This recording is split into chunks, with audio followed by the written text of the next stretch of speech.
Bonjour à tous et bonjour à toutes, c'est Mario et dans cette vidéo nous allons voir comment créer un rendu réaliste avec Revit. Donc ici j'ai terminé la modélisation de mon projet, de mon bâtiment. On va le visionner rapidement, donc je fais le tour, voilà, une maison plutôt assez sympa. Et donc là j'aimerais faire un rendu réaliste.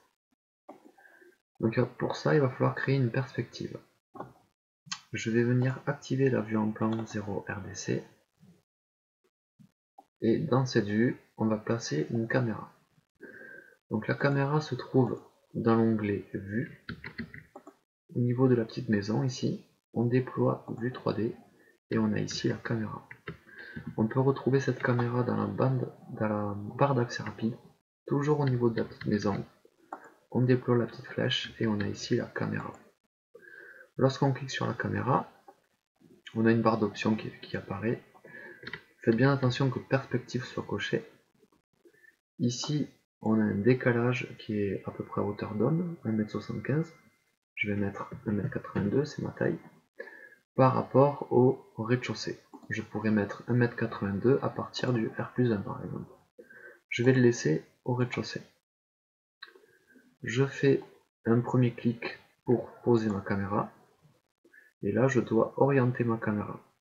Faites bien attention lorsque vous allez faire le deuxième clic, de bien englober votre bâtiment. Si vous cliquez ici, eh bien vous allez voir que jusqu'ici, donc vous ne verrez pas le bâtiment. Donc on fait bien attention de cliquer tout le bâtiment. Une fois que vous allez faire le deuxième clic, Revit va vous afficher ce que voit la caméra, c'est-à-dire cette image. On peut régler la taille du cadre en tirant sur les poignées bleues ici, en largeur et en hauteur.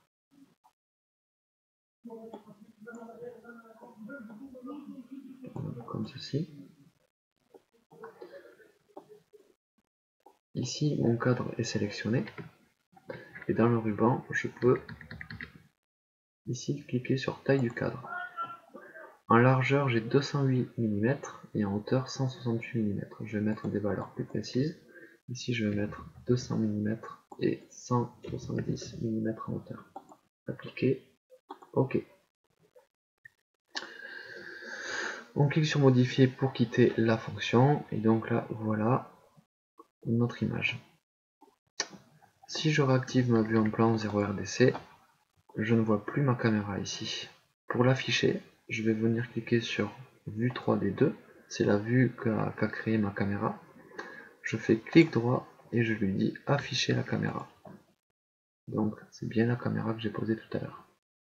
En ayant réglé la taille du cadre, vous avez vu, la profondeur de champ s'est modifiée.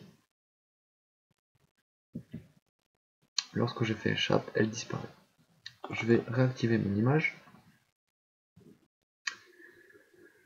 Non, je vais revenir sur la vue en plan, pardon, et je vais, ici j'ai une vue 3D1, je vais faire clic droit, afficher la caméra. Ici j'avais déjà posé une caméra, et donc on va venir régler cette image. Voilà, c'est comme ça. Ici je vais sélectionner mon cadre et taille du cadre. On va venir mettre une largeur de 100 mm et une hauteur de 70 mm. Appliquer, OK. Je vais désactiver les ombres pour l'instant et on va voir les différents paramètres que l'on peut régler. Donc dans style visuel ici, tout à fait en haut, on va retrouver les options d'affichage des graphismes. Ici, on va pouvoir paramétrer les ombres, projeter des ombres, afficher des ombres ambiantes. Alors, voyons. OK. Voilà. Je vais le décocher pour l'instant. Non, je vais le laisser cocher. Ici, on a ligne d'esquisse. Donc on va activer les lignes d'esquisse et on va rajouter un petit peu de bruit. Appliquer. Donc voilà ce que ça fait. Ça fait genre dessin en fait. Et les lignes ne sont plus très droites. J'aime bien cet effet. Je reviens dans les options, ligne d'esquisse, et là on va mettre de l'extension. Appliquer. Ok, et donc là vous voyez, extension, ça fait dépasser les lignes comme si c'était fait au crayon. J'aime bien cet effet.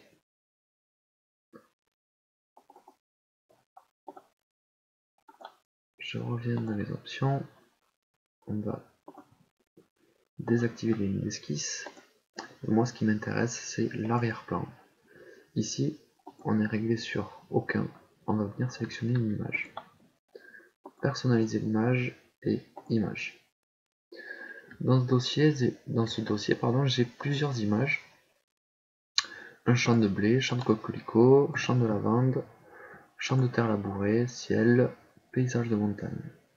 Je vais venir sélectionner par exemple le champ de terre labouré. Ok.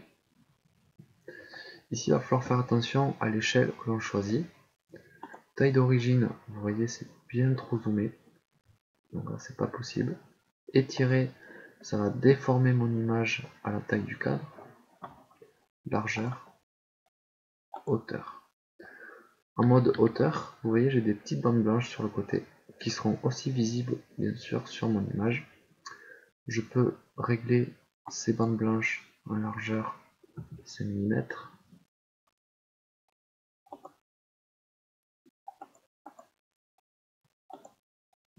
Pareil en hauteur.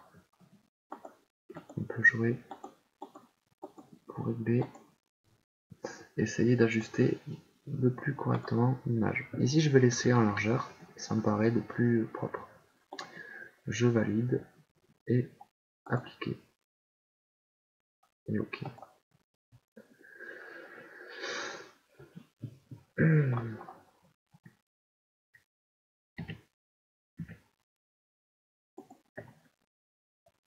Ici j'ai mon terrain projet qui est sélectionné.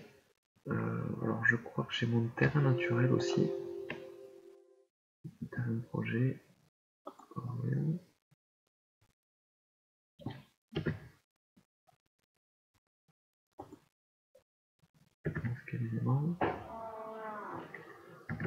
J'ai pas mon terrain naturel. Ok, ça c'est bon. Et je vais venir passer en style élevé et en réaliste.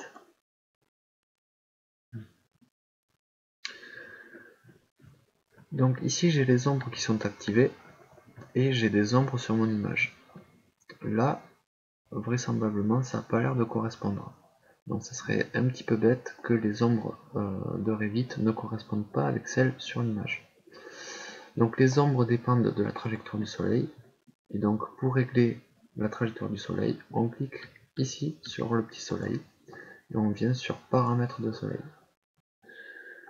Ici on a différentes valeurs prédéfinies, on peut choisir des ombres à 45 degrés en façade, une source en haut à droite, source en haut à gauche. On peut régler l'azimut manuellement.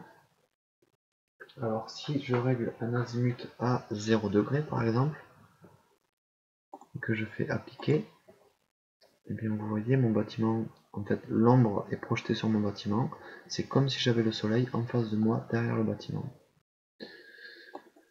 Avec un azimut à 225 degrés, c'est l'inverse. Là, le soleil sera derrière moi, et donc le bâtiment sera tout éclairé. Si je mets une latitude à 90 degrés, c'est comme si le soleil était au zénith. Alors vous voyez le bâtiment, le bouton appliquer et grisé, je n'y ai pas accès. Pour y avoir accès, je dois cliquer ici sur azimut et je peux cliquer appliquer. Donc là, le soleil est au zénith. Si je mets une altitude à 10 degrés, appliquer, je vais avoir ce qu'on appelle des ombres rasantes. Je vais remettre les valeurs par défaut, 135, et ici j'avais 35 degrés.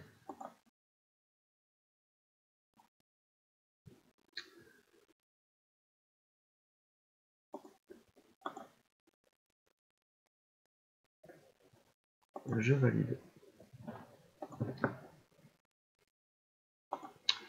Alors on peut aussi paramétrer le soleil sur, alors, étude d'ensoleillement en bien sûr toujours, et ici on va pouvoir choisir une date, ou au solstice d'été, solstice d'hiver, à l'équinoxe de printemps, équinoxe d'automne.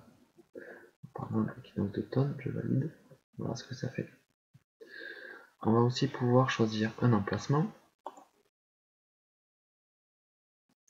Alors ici, comme j'ai un champ de terre labouré, je vais sélectionner là où j'habite, c'est un petit peu la campagne.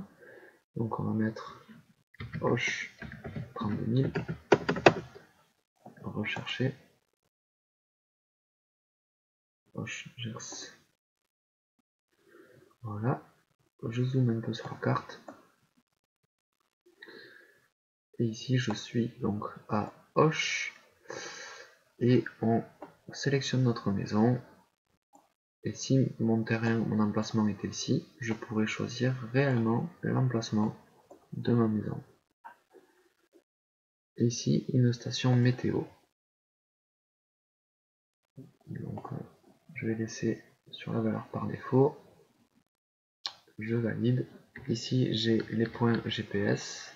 Je valide. OK. On peut choisir une date, une heure. Plan au niveau du sol, ça va projeter les ombres au niveau du sol. Ici, sur le niveau rez-de-chaussée. Appliquer. OK. Alors, est-ce que mes ombres correspondent avec celles qu'il y a sur l'image? J'ai pas l'impression. Donc, je vais chercher ce réglage. On va venir sur éclairage, source en haut à droite. Donc, j'aurai les ombres à gauche normalement.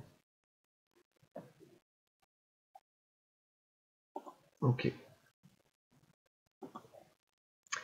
Ici, je vois les courbes de niveau sur ma topographie. Et si je lance le rendu, elles apparaîtront aussi. Donc pour les enlever, eh bien c'est tout simplement dans les remplacements visibilité graphisme. Donc je vais faire VV au clavier, ou sinon on a ici dans les propriétés remplacement visibilité graphisme. On descend dans topographie et on vient décocher les courbes de niveau de manière à les enlever.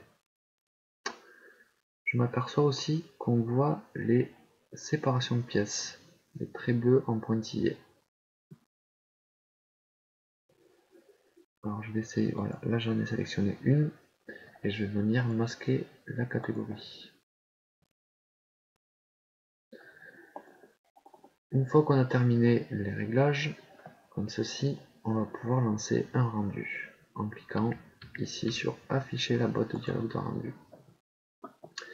Alors le problème, c'est qu'il faut venir resélectionner notre image ici.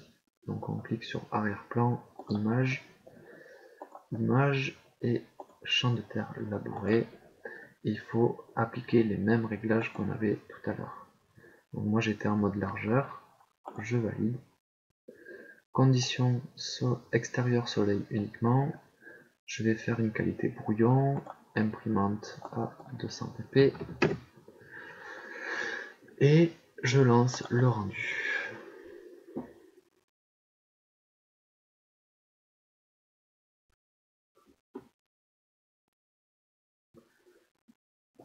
Donc là je lance un rendu en qualité brouillon pour voir si ça me convient, si tous les réglages me conviennent. Une fois que tout est parfait, vous pouvez faire un rendu en qualité haute qualité ou alors qualité optimale. Là je ne vais pas le faire, sinon la vidéo va durer 150 ans.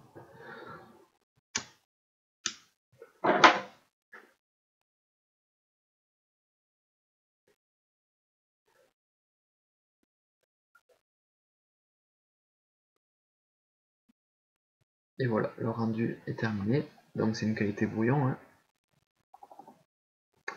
On peut enregistrer l'image dans le projet. Donc je vais le faire. Je vais l'appeler rendu 1. Et on peut exporter l'image. Donc je vais l'enregistrer sur le bureau. Rendu 1. Ici à arrière-plan, si je mets transparent, et que je lance le rendu, vous allez voir ce que ça fait.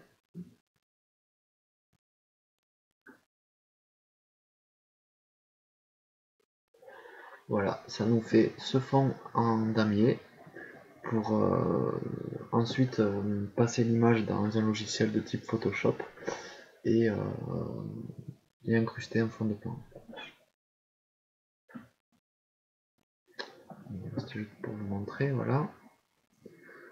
Je vais exporter l'image sur le bureau. Rendu 2. Et on va réafficher le modèle.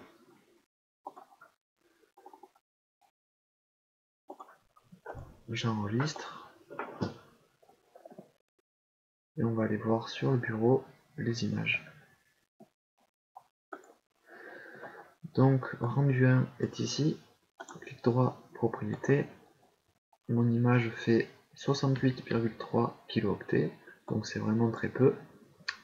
C'est une qualité brouillon. On va ouvrir cette image. Alors je sais pas pourquoi la première fois il me l'ouvre jamais, je suis toujours obligé d'y revenir.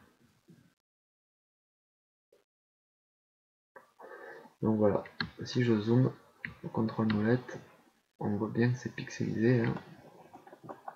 Je vous rappelle, c'est une qualité brouillon. Voilà. Et donc le rendu 2 avec la transparence. Ici c'est tout noir. Voilà. Donc j'espère que cette vidéo vous aura plu. Si c'est le cas, n'hésitez pas à me le faire savoir dans les commentaires. Et on se retrouve pour une prochaine vidéo pour voir le rendu intérieur. Ciao ciao.